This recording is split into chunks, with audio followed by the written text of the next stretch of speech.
Hello and welcome to the Overwhelm is Optional podcast. I'm your host, Heidi Mark, and as a self-proclaimed ambassador for ease, my mission is to bring you more ease into your life, getting you out of the horrid fog of overwhelm and living the life you always meant to.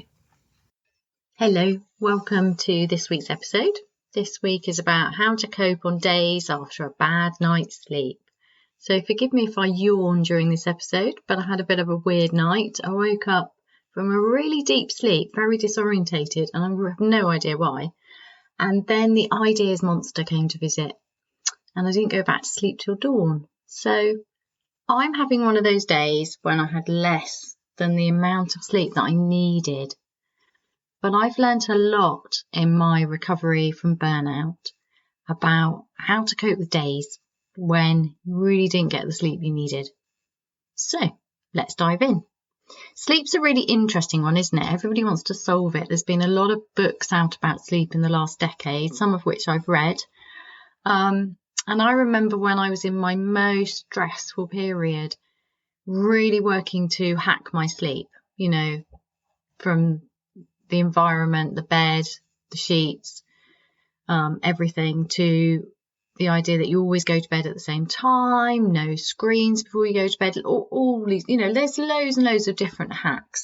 They're quite well known now. You can check them out if you want. But instead I want to go with the idea that actually the more we focus on something and try and solve it, sometimes that can make it a bigger problem. And actually sleep is really, really important. We know that. But it's likely to be disturbed just because that's how life is. And there would have been a time when it would have been okay to have had a disturbed night, because you might think, well, the next day I can have a snooze. And this still happens, doesn't it, in some countries where there's a siesta. But in our really, really tightly timed, pressured, highly organised Western lifestyle, there is no room for a sleepless night, because the demands the next day, they just crack in, don't they? It's like the alarm goes, you've got to do this, you've got to get somewhere. I guess that was one of the gifts of lockdown, was the not having that for quite a lot of us. And I mean gift, whether it was good or bad for you. Gift as in it gave you a chance to see what it was like to have that removed, to experiment with not having an alarm clock, not having to be somewhere on time, because that pressure is immense, hey? So, yeah, sleep, really important for lots of reasons. There's all sorts of really good stuff going on while you're sleeping. For example, the spent neurotransmitters are being mopped up, taken away. So sleep is really, really important for the health of the brain. Obviously, we feel amazing when we have a really good night's sleep. We tend to be in a better mood. We tend to be more patient. We tend to be much nicer to each other, much kinder. There's a lot of good stuff going on that I'm sure we haven't even begun to measure yet about sleep. And yet there's still this crazy idea in our culture that being able to function with very little sleep is a badge of honour, which is really interesting because it's clearly a load of nonsense. So first of all, I'm a big fan of sleep. I like sleep. I find that sleep is important to me, and that allowing myself to sleep post-recovery, whilst recovering from burnout, was a really important thing. And I had a lot of resistance to it. I shouldn't need this much sleep now and all that kind of stuff. And I, in the end, had to schedule, this is quite funny, I had to schedule an afternoon, not even a snooze, but an afternoon, 5 minutes, lie down and close your eyes. And I scheduled this because I was so resistant to rest. And yet I was still in need of this. And that was quite an interesting thing. So what I did by doing that was I called it rest rather than a snooze. So I took away the need to sleep. So all I had to do was close my eyes for 5 minutes. And sometimes I sleep and sometimes I didn't. But the freedom of not having to sleep, not calling it a nap, was really interesting, made a big difference. Because when we feel under pressure to sleep, we just can't sleep, can we? Because you can't make sleep happen. You have to allow sleep. It's a very vulnerable state of being. So this kind of has started to feed in to how I, over several years, have reframed how I view sleep. So yes, it's essential. Yes, it's important for me. I feel much better when I sleep well, but accepting the fact that life doesn't really work like that. So it's actually very difficult to have the same quality of sleep every night. And that's okay. Because what I've learned about sleep and overwhelm is that I'm capable of having really, really great days after an appalling night's sleep. And also I'm capable of having horrible, rubbish days after a really good night's sleep. But when I used to have problems sleeping, when everything was very, very pressured and I was just getting through, it felt like it was the end of the world, that it was a disaster if I didn't sleep. And so I became more and more obsessed with getting sleep. You might recognise this because I know there's a lot of people not sleeping very well, and it's causing a lot of overwhelm because it's really difficult to think clearly, isn't it? And when we don't get enough sleep, we can feel that we're more emotional, more reactive, and then things just pile up during the day. So what I've tried to do is look at sleep as both important, but also taking it more lightly. So for example, if say I don't sleep for, it's more than one night, if it goes on for a while, so maybe I'm staying in somebody else's house or camping, something like that.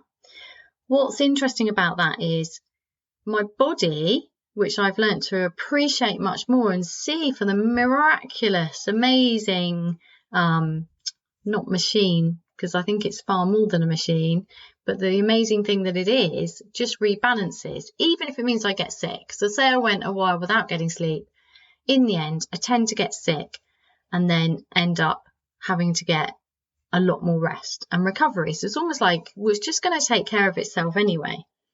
But mainly I found that it's my anxiety that I won't cope with the next day because my days were too highly pressured that caused me the most overwhelm. So it's the anxiety about not coping. It's not the lack of sleep.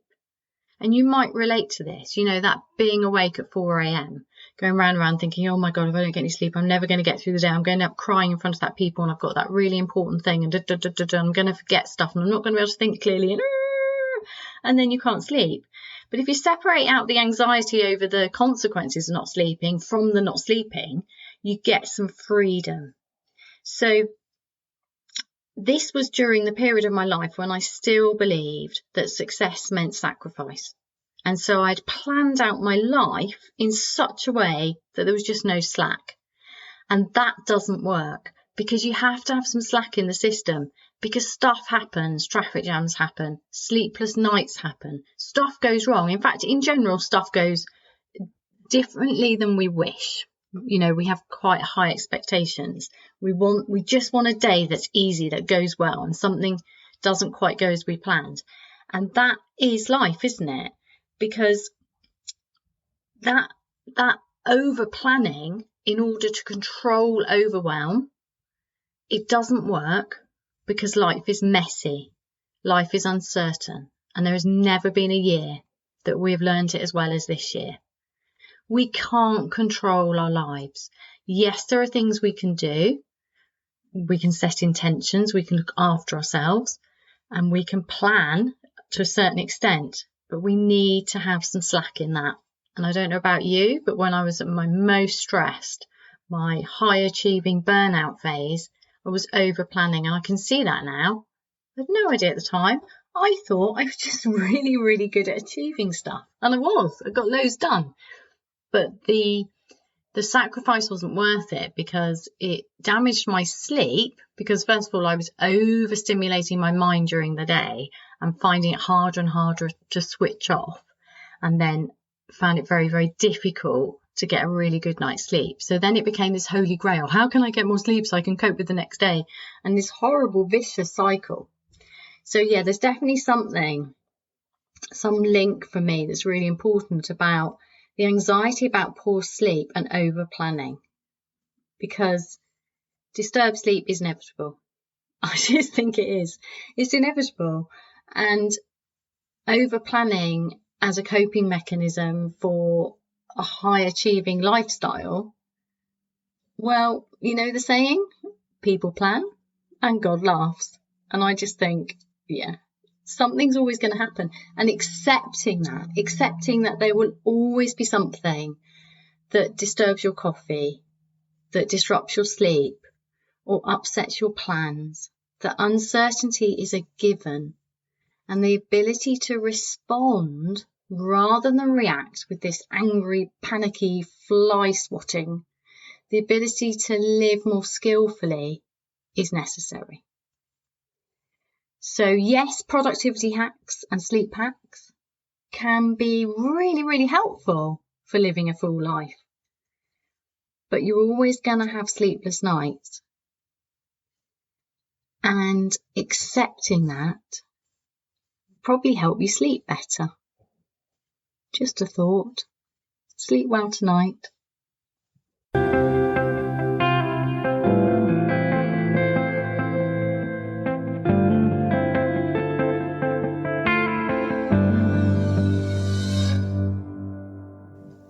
I hope you're enjoying this podcast and finding it helpful. If you'd like to know more about how I work as a body mindfulness teacher and coach, you can go to my website, www.heidimark.co.uk, or you can follow me in the usual places, Facebook, Instagram, and more recently, a YouTube channel. You can also book, for a limited amount of time, a free 30-minute coaching call by going to calendly.com/Heidi-ease.